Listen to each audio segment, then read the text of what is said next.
1944. The sun had risen over the blood-stained sands of Normandy, but for the Allied High Command, the celebration was shadowed by a mathematical nightmare.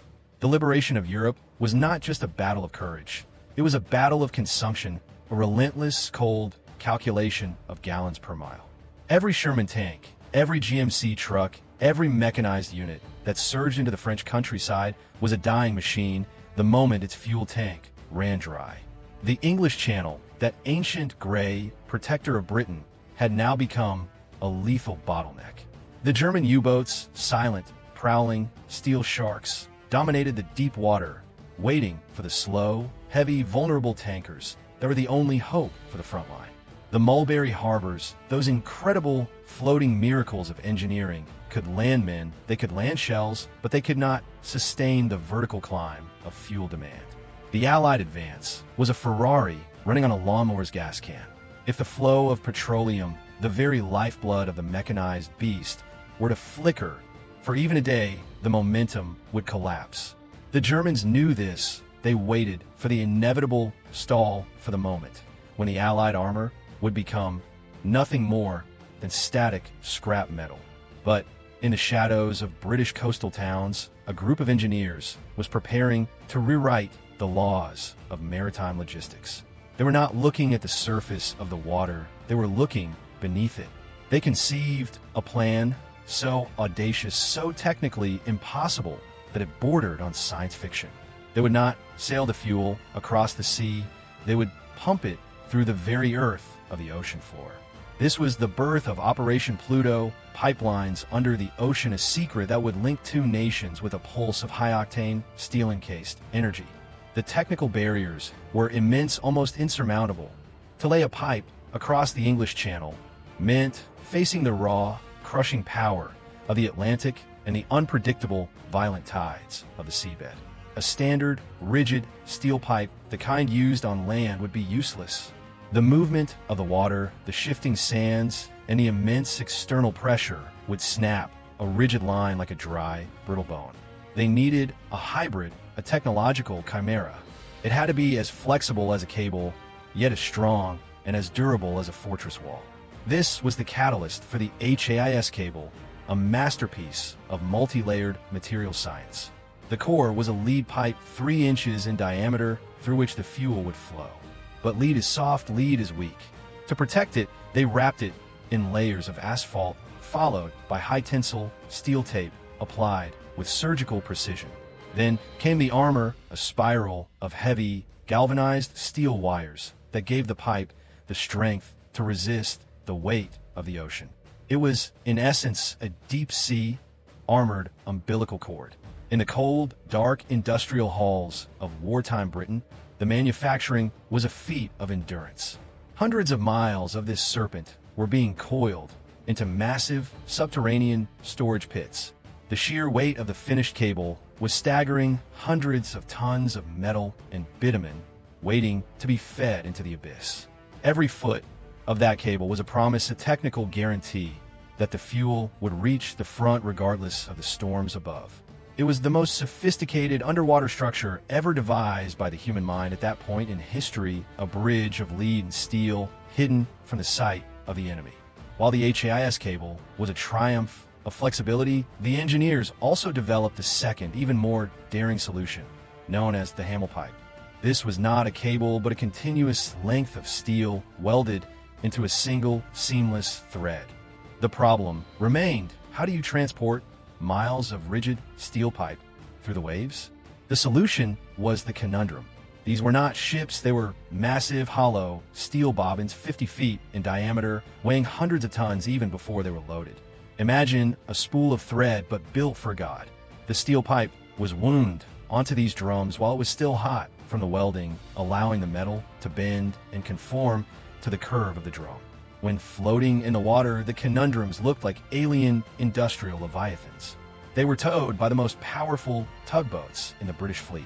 As the tugs moved forward, the drum would rotate slowly, ponderously, unspooling the steel pipe onto the seabed. This was a dance of extreme precision. If the speed of the tow was too fast, the pipe would stretch and fail. If it was too slow, the drum would lose its momentum and the pipe would kink, ruining miles of work. The sailors and engineers on these tugs worked in total blackout conditions. They were sitting ducks for German patrol craft, yet they moved with a quiet, grim determination. They were literally sewing the ocean together. The sight of a Conundrum disappearing into the midnight fog of the Channel was the ultimate symbol of Allied industrial defiance. It was a machine of war that used no shells, no bombs, but carried the power to sustain 1,000 tanks. Aqui esteo os blocos de Force 6, mantendo o estilo denso, el ponchacao dramatica para IA e o limite de 2.000 characters por seco para garantir expanso de minutagem. As the first Conundrums began to roll into the cold, churning waters of the Channel, the operation entered its most perilous phase, D-Day +3, the countdown for the invisible bridge. Each mile of pipe laid was a battle against the hidden currents and the jagged remnants of sunken ships from the initial invasion fleet. The engineers were not just battling the sea, they were battling time itself. Every delay in the unspooling of the steel line meant tanks on the far shore were becoming static targets. The coordination required was absolute, a ballet of tugs and cables, moving through the darkness where a single mistake in tension would cause the line to buckle and fail. They were building an artery in a graveyard. The sound of the winches, the groaning of the massive steel drums as they surrendered their cargo to the abyss was the soundtrack of a technological revolution. Beneath the surface, the pipe settled into the soft, shifting silt protected by the very depth that made its installation so impossible. This was not a temporary fix, it was a permanent infrastructure of war, a hidden network that the Luftwaffe could not see and the U-boats could not touch. It was the ultimate logistical ghost, a machine that provided infinite power without ever appearing on a radar screen. On the French coast, at the end of the line, the reception was a masterpiece of deception. The pumping stations where the massive pressure would be managed were hidden with obsessive care. To the eyes of a German scout or a local collaborator, these were merely weathered beach bungalows or ordinary civilian garages. Inside, however, they hummed with the power of massive diesel engines and sophisticated valve manifolds. The fuel was not just being delivered, it was being managed with industrial precision. When the air was finally bled from the pipes and the first heavy surge of high-octane gasoline reached the French soil, it was more than just a delivery, it was a pulse. This pulse traveled through hundreds of miles of inland pipes connecting the secret sea lines to the very edge of the battlefield. The transition from the sea to the land was seamless, a mechanical handoff that ensured the momentum of the liberation would never falter. The tanks of Patton and Montgomery were now connected to the refineries of England by a thread of steel that could not be broken. It was the most ambitious energy project of the century, disguised as a collection of ruins and seaside huts. The genius of Pluto was not just in its pipes, but in its invisibility, a silent victory of engineering over observation. As the system reached its full operational capacity, the strategic impact began to ripple through the German high command. They had based their entire defensive strategy on the assumption that the Allied advance would eventually outrun its supply lines.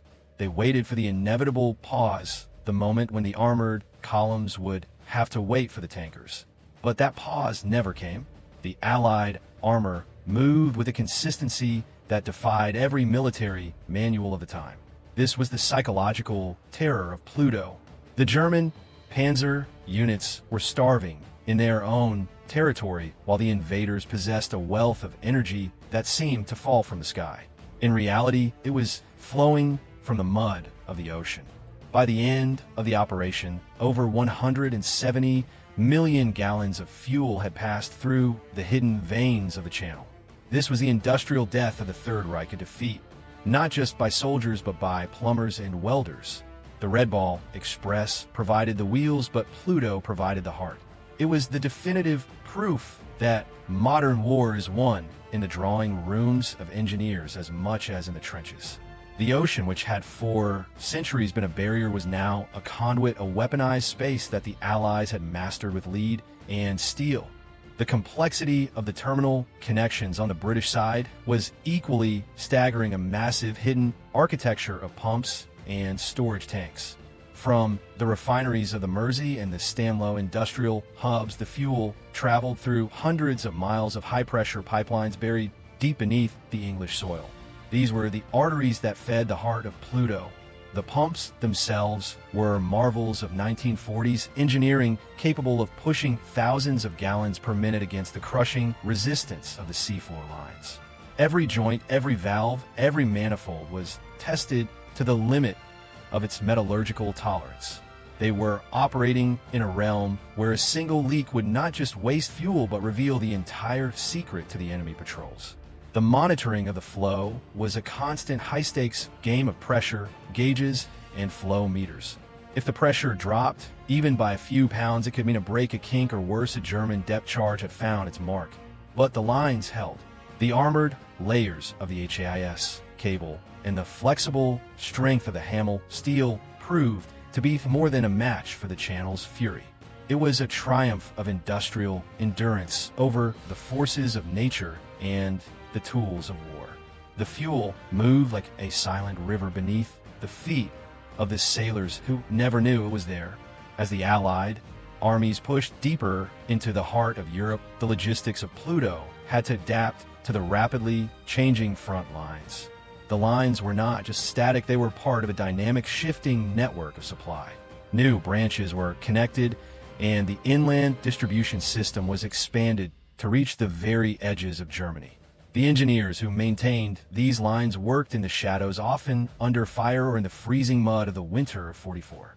They were the unsung masters of the flow, the men who ensured that the mechanical heartbeat of the liberation never skipped a beat. Each liter of gasoline delivered represented a miracle of coordination between the factory, the ship, and the terminal. The soldiers at the front only knew that their tanks were full, but they never saw the incredible effort that made it possible. It was a war of hidden connections where the strength of a weld or the integrity of a lead core was as vital as the accuracy of a rifleman. The sheer scale of the operation became a symbol of the industrial superiority that would ultimately decide the fate of the continent. The German defensive lines were being bypassed by a system they could not even imagine existed.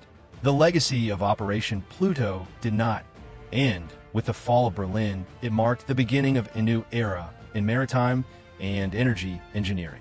The techniques developed to lay those miles of flexible and rigid pipes became the foundation for the modern offshore industry. When we see the massive subsea networks of today, we are seeing the descendants of the HAIS and the Hamel. It was the first time that humanity had truly conquered the seafloor for industrial use at such a massive scale. The bobbins of the Conundrums were repurposed, but the knowledge of how to manage the pressure of the deep remained. It was a masterclass in problem solving under extreme pressure, a demonstration of what can be achieved when engineering is given the resources of a nation at war. The pipes eventually were lifted and the lead was recycled to help rebuild a shattered Europe, but the story of the invisible lifeline remains. It is a reminder that the most decisive weapons are often the ones that are never seen on the battlefield. It was the victory of the pipe, the victory of the pump, and the victory of the logistical mind over the raw force of the sea. As the mechanical heartbeat of the lines resonated through the English Channel, the engineers faced a new enemy, the internal pressure of the fuel itself. To move millions of gallons through a 3-inch pipe across 60 miles of ocean required a hydraulic force that pushed the very limits of 1940s metallurgy. The pumps at Sandown and Dungeness were titanic machines, their pistons moving with a rhythmic thunder that could be felt in the bones of the operators. Every weld in the Hamel steel pipe was a potential point of catastrophic failure under the immense stress of the flow. Yet the quality of the British industrial output was uncompromising, a testament to the workers who knew that a single flaw could stall an entire army corps. The friction of the gasoline against the inner lead walls of the HIS cable generated heat that had to be carefully monitored and managed. It was a delicate balance between velocity and integrity, of fluid dynamics puzzle solved in the heat of a global conflict. The engineers were essentially operating the world's first high-pressure subsea laboratory under constant threat of aerial bombardment. The stealth of the operation remained its greatest shield, even as the volume of fuel reached staggering proportions. The German intelligence services were obsessed with finding the tanker fleets they assumed were feeding the Allied advance, but they were looking at the horizon while the truth was at their feet. This strategic blindness allowed the Allies to maintain a pace of liberation that shattered the morale of the Wehrmacht's logistical planners. The Red Ball Express could focus its trucks on the last mile of delivery because the heavy lifting of the long-distance transport was being handled by the silent steel veins of Pluto. It was an early example of multimodal logistics where the strengths of different systems were woven into a single unstoppable tapestry. The pipes were not just moving fuel, they were moving time, giving the Allies the precious days and weeks they needed to collapse the German Western Front before winter could fully take hold. The environmental challenges of the seabed were a constant source of technical evolution as the pipes had to endure the abrasive action of shifting sand and gravel. The armored layers of the HIS cable were designed with a sacrificial coating of bitumen and jute that slowly eroded while keeping the steel and lead core intact. This was engineering for decay, a concept that recognized the temporary but vital nature of the mission. In the deeper sections of the channel where the pressure was greatest, the pipes had to be laid with precise slack to prevent snapping during the violent seasonal storms. The sailors on the cable ships became experts at feeling the tension of the line through the massive winches, a manual skill that complemented the high-level mathematics of the mission planners. It was a fusion of old-world seamanship and cutting-edge industrial theory working in perfect harmony to sustain the largest mechanized force in history. By the spring of 1945, the network of Pluto had expanded into a complex web of underwater and overland lines that reached all the way to the Rhine. The sheer audacity of the project had proven that no barrier was absolute if the engineering was sound and the resources were available. The capture of German ports eventually reduced the reliance on the sea lines, but the contribution of Pluto during the most critical months of the breakout was irreplaceable. It had allowed the Allies to maintain a continuous offensive that denied the enemy the time to regroup or establish a new defensive anchor. When historians speak of the industrial might of the Allies, Pluto stands as the most literal and impressive manifestation of that power. It was a victory of the drawing board and the welding torch, a triumph of the invisible workers who kept the machines of war moving toward the final goal.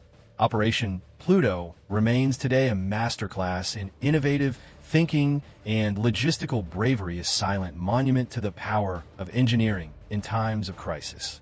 It taught us that the greatest obstacles can be bypassed through the creative application of technology and the disciplined execution of a massive plan. As the last of the fuel was pumped and the valves were finally closed, the world had changed not just politically but technically. The ocean was no longer an impenetrable void, but a space where human ingenuity could lay the foundations for a global energy future. The story of the pipelines under the ocean is a tribute to the men and women who looked at a gray and hostile sea and saw not a wall but a way. It was the ultimate logistical victory, a testament to the fact that while tactics win battles, it is the flow of resources, the engineering of the heart, that wins the war. And so, the legacy of Pluto lives on, hidden beneath the waves and buried in the history of offshore engineering. It reminds us that behind every great military advance, there's a silent army of engineers, solving the impossible with steel, lead, and sheer will. If you found this deep dive into war engineering fascinating, make sure to like the video and subscribe to War Engine Logistics. We'll be back soon to deconstruct more of the invisible machinery that shaped the modern world. Until next time, keep the gears turning.